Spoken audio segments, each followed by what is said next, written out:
सल्लल्लाहु अलैहि वसल्लम की सबसे प्यारी बेटी थीं का जीवन सादगी, समर्पण और संयम का एक उत्कृष्ट उदाहरण है। उनका जीवन कठिन परिश्रम और सब्र से भरा हुआ था।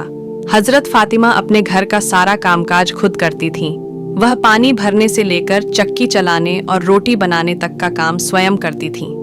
उनके पास कोई नौकर चाकर नहीं था और वे अपने हाथों से आटा पीसती थीं। चक्की चलाने के कारण उनके हाथों पर छाले पड़ गए थे और काम की कठिनाई से उनकी कमर झुक गई थी। एक बार हजरत अली ने हजरत फातिमा को इस कठिनाई में देखा और सुझाव दिया कि वे अपने पिता पैगंबर मोहम्मद सल्लल्लाहु अलैहि वसल्लम से एक नौकर की मांग करें। जब फातिमा अपने पिता के पास पहुंची और अपनी समस्या बताई, बड़े ही प्यार और दया के साथ जवाब दिया। पैगंबर मोहम्मद सल्लल्लाहु अलैहि वसल्लम ने फातिमा को नौकर देने के बजाय एक ऐसा तोहफा दिया जो उनकी रूहानी और मानसिक शक्ति को बढ़ा सके। उन्होंने कहा, रात को सोने से पहले 33 बार सुबहान अल्लाह, 33 बार अल्हम्दुलिल्लाह और 34 बार अल्लाहु अकबर पढ़ा करो। यह तुम्हारे लिए एक नौकर से बेहतर होगा। एक बार इमाम हसन और इमाम हुसैन बीमार हो गए। पैगंबर मोहम्मद उनकी तबीयत पूछने आए।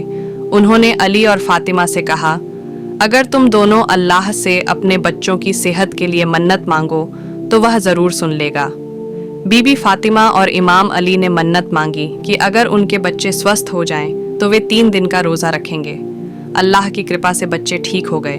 अब समय था मन्नत पूरी करने का। पहला दिन फातिमा, अली, हसन और हुसैन ने रोज़ा रखा। जब इफ्तार का समय हुआ और उन्होंने खाने के लिए रोटी का एक टुकड़ा बनाया, तभी दरवाजे पर किसी ने दस्तक दी। वह एक गरीब आदमी था और बोला, मैं भूखा हूँ, मुझे कुछ खाने के लिए दे दो।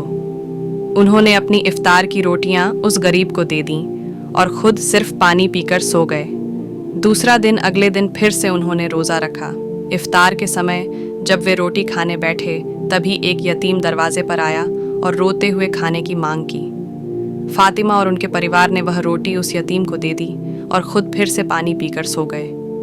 तीसरे दिन रोज़े के इफ्तार के समय एक कैदी दरवाजे पर आया और बोला, मैं कैद से भाग कर आया हूँ, बहुत भूखा हूँ, मुझे कुछ खाने को दो। उन्होंने तीसरे दिन की रोटियां भी उस कैदी को दे दीं और खुद भूखे रह गए। वे अपनी भूख के बावजूद खाना गरीब, यतीम और कैदी को देते हैं और कहते हैं, हम यह सब अल्लाह की खुशी के लिए करते हैं, न कि किसी इनाम या धन्यवाद की उम्मीद में। एक और मशहूर वाक़या हसन और हुसैन की ज़िंदगी से जुड़ा है, जो उनकी बुद्धिमानी, विनम्रता और दूसरों को सही राह दिखाने के तरीके को उजागर करता है। एक बार का जिक्र है कि हसन और हुसैन एक बुजुर्ग व्यक्ति को वुजू करते हुए देखा। वह व्यक्ति सही तरीके से वुजू नहीं कर रहा था, लेकिन उसकी उम्र का ख्याल रखते हुए दोनों भाइयों ने उसे सीधे सीधे टोकने के बजाय एक अपनाया। उन्होंने उस बुजुर्ग के पास जाकर कहा, चाचा, हम दोनों में से कोई एक सही तरीके से वुजू नहीं कर रहा। क्या आप हमें देख सकते हैं और हमें सही वुजू करना सिखा सकते हैं? फिर दोनों भाइयों ने वुजू करना शुरू किया और पूरी तरह से सही तरीके से किया। बुजुर्ग व्यक्ति ने ध्यान से देखा और समझ गया कि वास्तव में वह खुद गलत तरीके से वुजू कर रहा था। उसने हंसते हुए कहा, बेटा, तुम दोनों ने न सिर्फ मुझे मेरी गलती दिखा दी, बल्कि मुझे सिखाया भी कि दूसरों को कैसे सही तरीके से सिखाया जाए।